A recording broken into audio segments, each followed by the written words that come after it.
Hello out there, and welcome to all of you viewers on TLBTV land. I'm Lorana Hoops, your host, and you've joined us for another episode of Write the World, the show where we talk to authors and writers of all different genres.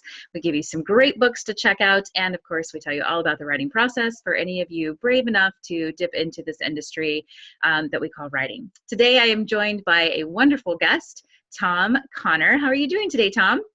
I'm doing great, thank you. I love this book that you have written. You're going to have to tell me the name again.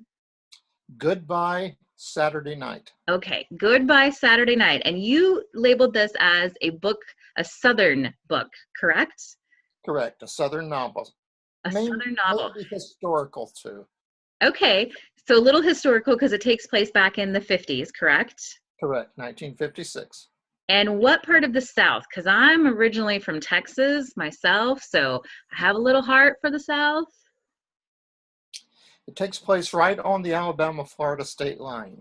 Okay, so that's a little farther east than where I grew up. But so on the Alabama-Florida state line. Now, did you grow up around there, or did you just do a lot of research? No, I grew up there. You did? This book is based very loosely on my childhood. Awesome. Characters that I knew, the town. I reconstructed the town brick for brick. Most of it has been torn down. There was 2 blocks in the original town, and the whole south block has been torn down. There was a massive train station, and it was a major switch for transportation. And the train station has been torn down. The north block is still there. The movie theater is still there. The drugstore, the bank, but the whole south side of town is gone. But I created it brick for brick, and just the way it was when I was a child. And I just took people that I knew and made characters out of them, gave them additional qualities I'd like for them to have, and made a fictional story out of it. So it's not autobiographical, but my mother really did run the local cafe, and my main character's mother runs the local cafe. Wow. So this must be really then close to your heart, with being, based on your hometown and loosely based on your childhood, and with characters that are based on people that you knew. This must have been like a real work of love. Absolutely. But it's been a changing process. The book was started in 1979. Wow. It's been a long work in progress. Well, it was originally written I wrote it in longhand. I had an old Underwood portable typewriter that I used in college, and 3 of the keys would stick. I had to type my term papers, but I could not type. I could not type a book, because I could write a lot faster than I could type on that typewriter. So I wrote it originally in longhand, brought it to California with me with the intentions of buying an electric typewriter and typing it up, cleaning it up, and working with it and trying to get it published. And time got away from me, and the book stayed on the shelf for many, many, many years until a year and a half ago. I pulled it down, dusted it off. The pages are crinkly. First thing I had to do was transcribe it, and it was like hieroglyphics. I mean, I could hardly read some of it. I could not understand what the word was. Because after 35 years, my handwriting had changed so much. But the book is very much intact as to the original story. But a lot of it changed. A lot of it got thrown out. The original ending was changed. The last quarter of the book was thrown out. Three new chapters were added, and an epilogue. Awesome. And so the basic bones of the original book was there, but by the time I finished with it, it's not what I started with. I think we all kind of do that at least once. I know I totally redid my first book as well because I had it in a genre that it wasn't really doing anything. It was one of those weird genres where it didn't really fit, but it didn't fit anywhere else. And so I ended up having to make some huge changes to it as well. And like just like yours, the main story is still the same, but a lot of little pieces had to change along the way. So what was it a year and a half ago that made you pull it down from the shelf and finally get back into it? Was there some event that happened? Yes. Um, I worked for the University of the Pacific here in Stockton, California, and we had LGBT conferences every couple of years. And in 2014, 2012, we invited Patricia Nell Warren to come. And Okay. she's a famous LGBT writer. She's probably the most famous LGBT writer. The first one to ever have a book in mainstream bestseller on the New York Times bestseller list in the 1970s, The Front Runner. Um, Wow. if you're not familiar with her, you need to Google her because everybody needs to know who Patricia Nell Warren is. Well, we became very close friends during this weekend that she was here because I took good care of her. I picked her up at the hotel, brought her down to the conference, and just I was her concierge the whole time she was here. And we were at dinner one night, and I said, I wrote a book 30 years ago. And she said, tell me about it. And I told her about it. And she said, well, it's time to start getting it cleaned up. And so from that point on, Patricia just, every time we would talk on the telephone, she would say, how's the book coming? How's the book coming? So finally, I just pulled it out. And once I started it, then it was like I'd never put it down. Wow. I became obsessed with it. It's really strange. And the original story of how the book came about is kind of interesting too. I read Larry McMurtry's The Last Picture Show in the 1970s, mid 1970s, and he's one of my favorite writers. And so I read on the back of one of his novels that he had a bookstore in Washington, D.C. called Mhm. Booked Up, very rare books and collectibles. So I happened to be in Washington, D.C., and I thought I was just going to go by and see his bookstore. Maybe just going in there will help me become a good writer. I walked in, osmosis, right? Right? I walked in, and Larry McMurtry was sitting behind the desk, and no one else was in the store. Oh my goodness. So I was all excited to get to meet my favorite author, and I talked about his books and told him what a fan I was, and I talked enough detail about his books. He knew I really had read his books. Up to that point, I'd read everything that he had written, Wow. and uh, and I told him that I had a story, that I felt like I had a story uh, that the Last Picture Show had inspired me, and so whereas his book, The Last Picture Show, is based in a small town in Texas in the 1950s. My story would be based in a small town in Alabama in the 1950s. Totally different, nowhere even close to each other. But I had a story to tell. So he he listened to it, and then he said, "It's a good story." He said, "Now you've got to write it." And so Wow. he sent me home with the assignment to write it, and I wrote it in 2 months, Wow, that's really fast. day in and day out. The story is written in what I call real time. The sun comes up, the sun goes down, and it's the next morning. We go through that day, the sun goes down, the sun comes up, it's the next morning. The story starts on a Thursday afternoon and ends on a Monday afternoon, the main part of the book. Then the epilogue picks up 10 years later.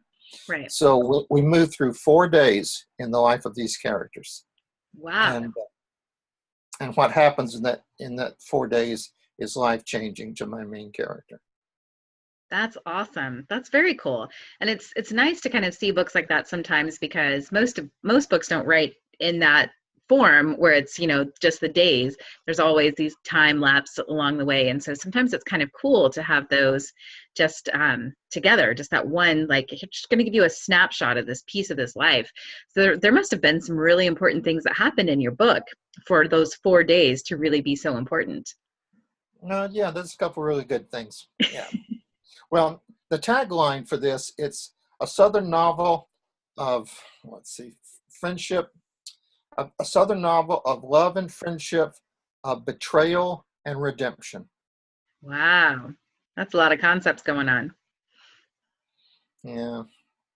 I like it though. I like it though.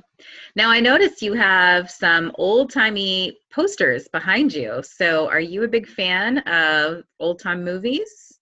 Yes. Yes.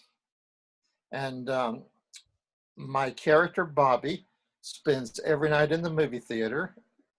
Movies are referenced in this. In fact, in the first chapter, he's watching Rebel Without a Cause. Then Yep. at the end, he's very upset that Sal Mineo was shot by the police, and he's just very angry about that. He's consumed with it. And his best friend is, other than Hucker Nolan. Hucker Nolan is the 22-year-old dropout. But Bobby has another friend, Ellis Montgomery. And Ellis has to watch the movies upstairs in the balcony because we use the term colored, because that was the terminology in the 1960s and 50s. Right. And so they come down and they meet in the lobby, and then they go off and do their friend thing. That's awesome. So the book touches on that segregation to, two friends who are very close, but yet are limited in their social reaction, who really care about each other and don't know much difference, at the time. They didn't know that there was a better world out there for them. Yeah. Yeah, and it's too bad we don't take more lessons from kids like that, because kids don't start with that, the segregation, the white versus black or anything like that. They just want to hang out. They just want to be friends. And I don't know when we get away from that, but I wish we could all kind of have that view from a child of people are just people, and we're all the same in that aspect, and we all put our pants on one leg at a time. But yeah, I think that's a really important concept, and it's a really good one for kids, especially to grasp and hold on to. So what, I know your book probably wasn't written for kids, but it's an adult novel.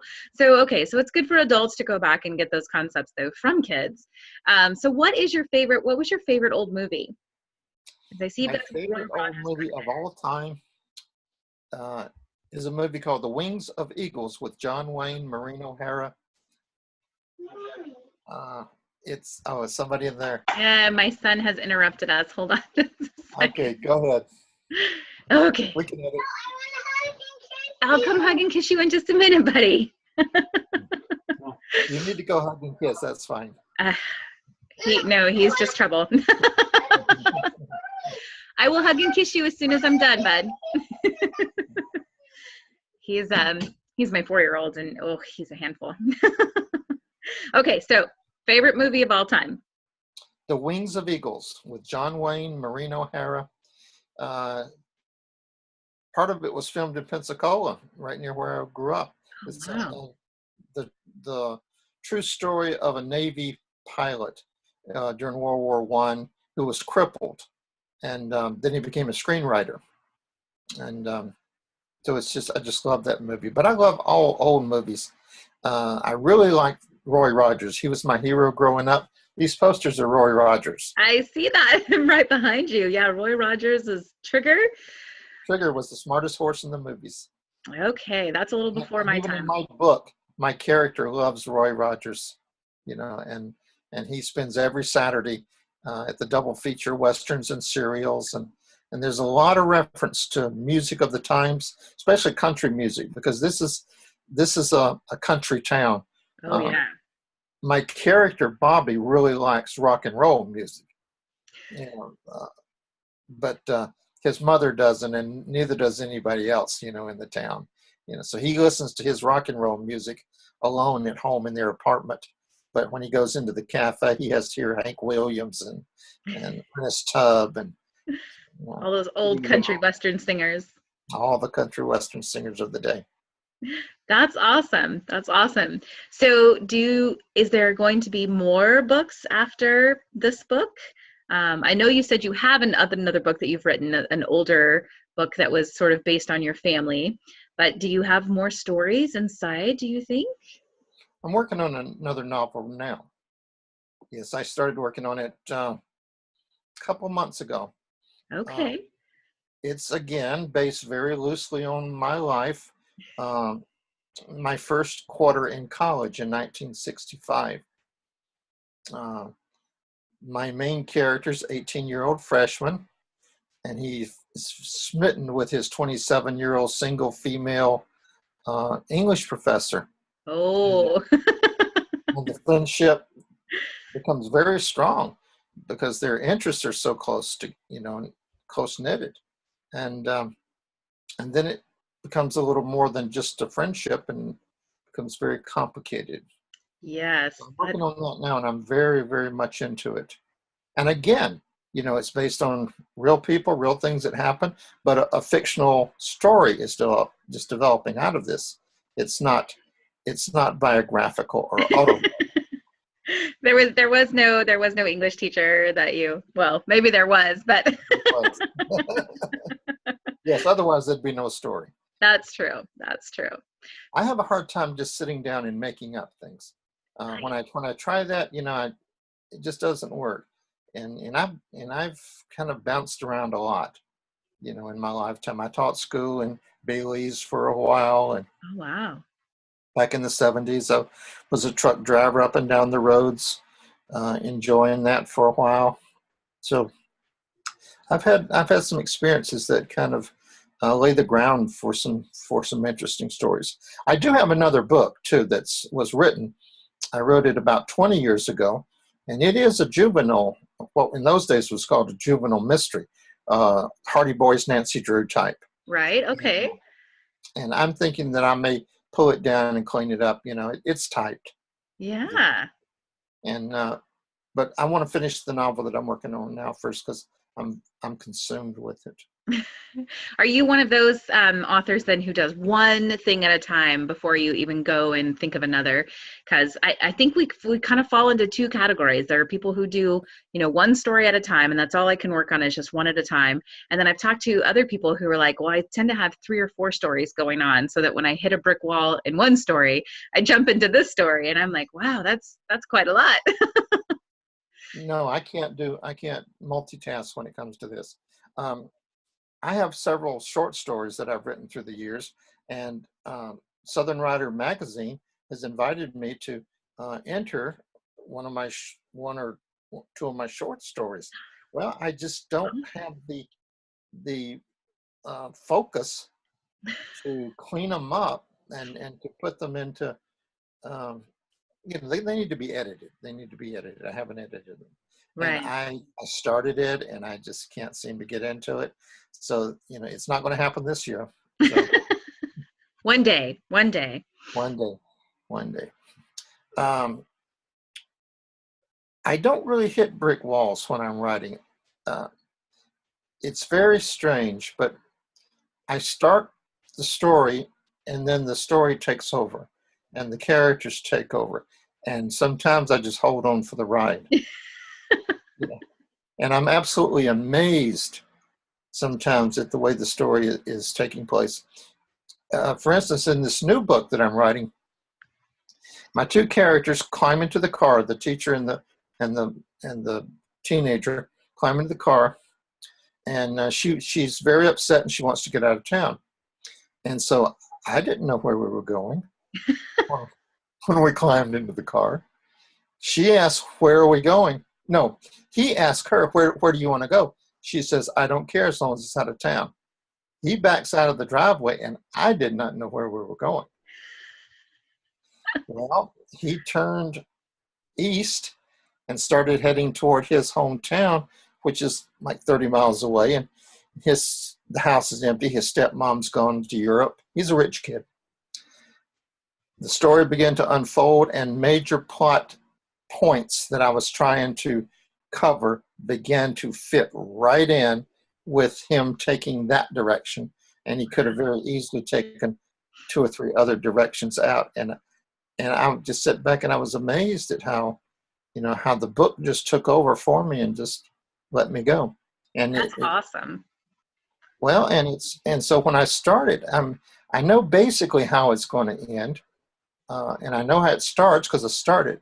And what happens in between is what the characters do. Unless sometimes I come back and throw some of it out because it's not what I wanted, or it's too early. Maybe I hit a point too early in the story. Um, but basically, it's really strange, and I like it. It's like almost like watching it unfold. Yeah, I had that happen once in my third book. I had written the character out. I didn't kill him off or anything, but he was exiting. He didn't serve his purpose anymore. And I was ended up writing, and I looked back, and I was like, wait, how did this character get back in? Like, I didn't even remember typing the words, and all of a sudden he was back in my story, and I was like, I don't know how to fix my story because I hadn't planned him to be in there. And I ended up, when I first wrote it, I ended up like taking it out, and I was like, no, you have to stay out of the story. And when I went back and revised it, I put him back in, and I let the story go in a totally different direction. So I know exactly what you're talking about. It was very strange. I was just like, I did not mean to have him come back in. And then all of a sudden here he is, and he's doing all these things that I hadn't planned on happening. And yeah, it was definitely a strange ride at that point. They'll take you for a ride. They do. It's very true. But the new book is not written in the exact real time that Goodbye Saturday Night is written in. It's a little more of a stretch of time, but we're still just within the first 6 weeks of school. Oh, So wow. things are going to happen very quickly because things happened very quickly at that particular time, and I'm at 53,000 words right now. Wow. Nice Yeah, job. What are yeah. you shooting for? What's the aim for this book? 90 or 100. Okay. All right. It doesn't have to be that many, but we're getting into solid ground now. The relationship is getting to the point where it's people are beginning to see, the readers beginning to see that there's some serious stuff going on here. That and Do you have a title picked for this next book yet? I do. Haunting Memories of Paige Riley. Oh, Haunting Memories of Paige Riley. And is Paige the teacher? Yes. Okay. Awesome. I like the title. It's very intriguing because you get sort of your haunting memories, like what, why are they haunting? It makes you want to ask some questions. So I like that. Well, let's talk a little bit about the writing process for you, Tom. What do you think is the easiest thing when you sit down to write? Like, what's the easiest part of the process for you? Uh, Description, Description, like character description, setting description. settings, characters.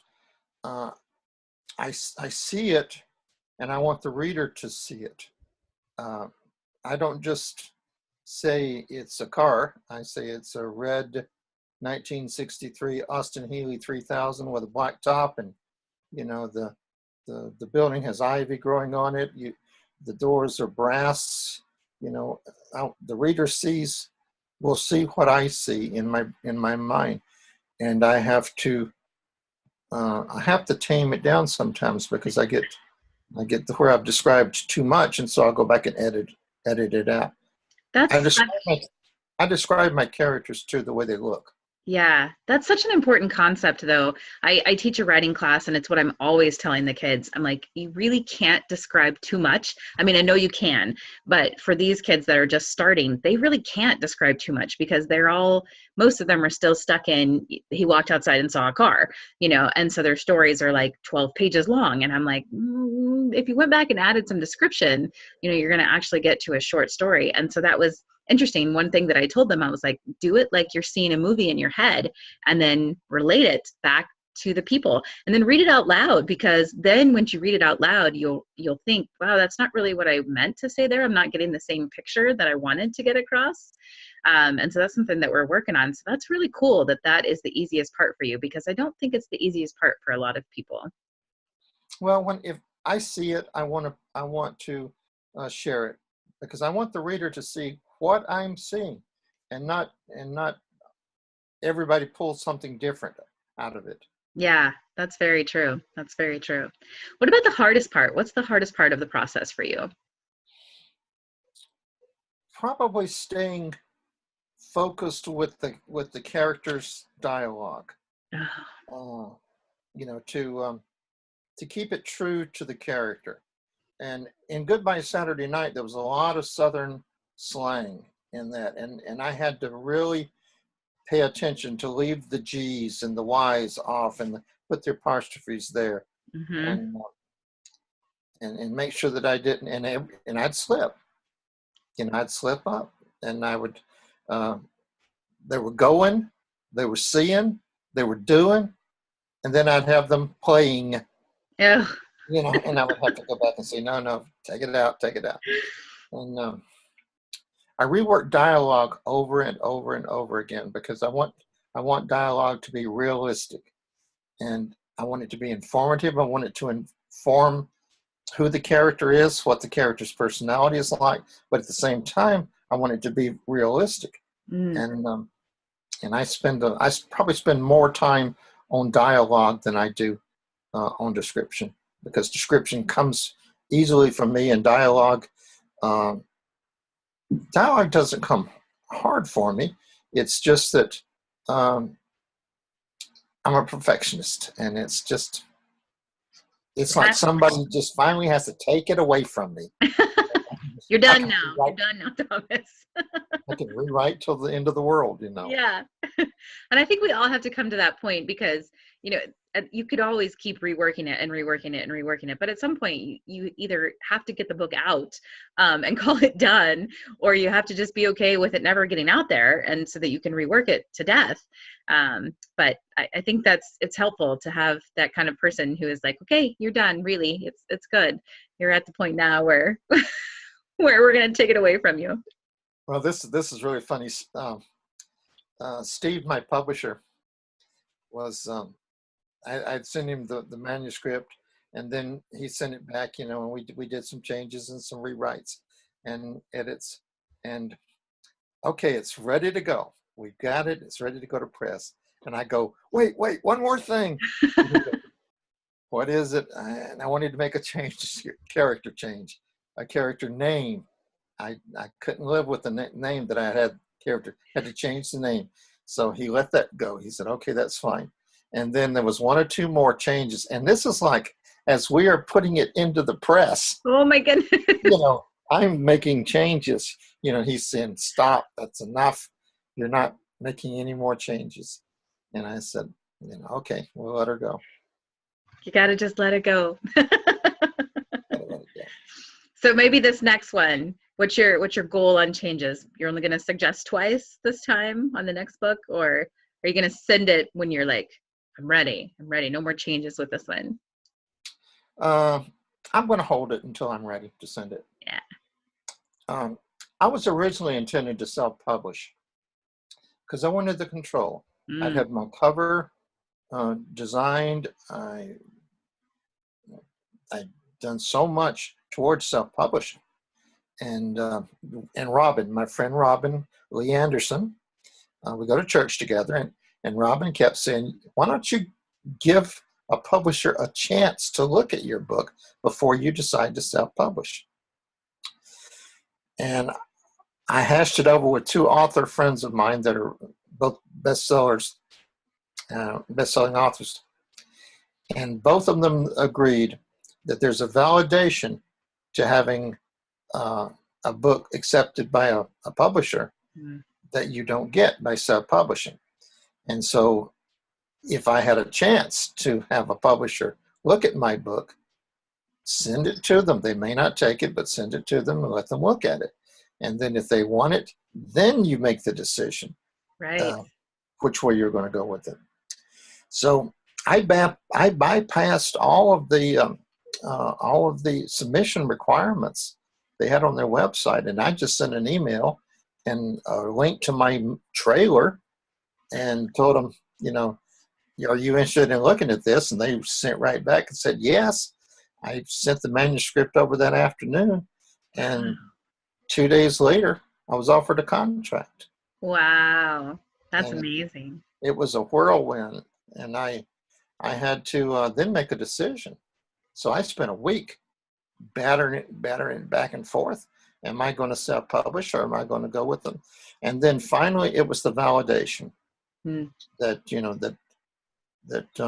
someone wanted to offer me a contract, and so the next one, I'm not sure. I'm not sure if I'm going to um, give it to Foundations, or if I'm going to self-publish it, or what. It'll be the same thing. I won't go looking for another publisher, because Foundations is a great publisher. I love Steve, Laura, the people that I work with there. I've gotten to know a lot of the authors and become really good friends with some of them. So it's, that the choice is going to be Foundations. I'll offer that to them, or I'll self-publish it. And I have no idea at this particular point. I think there's my first 3 books are self-published, and I'm sending my 4th one to Foundations. But I think there is a little bit of that piece of you. I know you're talking about the validation, but I think there's also that piece of you that's like, I want to have full control over it. I want to be able to do my cover. I want to be able to do, set my price at whatever I want. But there's a lot of other stuff behind it, that I didn't realize when I first self-published, and like all of the promotions and the marketing and everything that goes behind it. There's a lot of work with it too, that I think a lot of people don't think about when they self-publish. Yes, you can self-publish anything, but if you really want it to do well, you can't just self-publish anything. It really has to be a good, worthy book for it to do anything on self-publishing. So I think there's a lot of, sort of weighing that back and forth that a lot of people get in your situation. And it kind of I think it kind of depends on where you are with your journey too. If you have a huge listing of followers, it's probably a little easier to self-publish. Whereas if you're just getting started, it's kind of a big uphill climb if you don't have that publishing company behind you. But you still have to do the promotion, even with a publishing company behind you. That's true. They help with it. Foundations is great with helping us. They give us leads. We can ask them for anything, and they'll come through for us. But it's every day. I mean, I'm promoting every day that rolls around. That's what I'm doing right now. Absolutely. And that was one reason that I started this show when I did my first interview with Rebecca, who got me into this.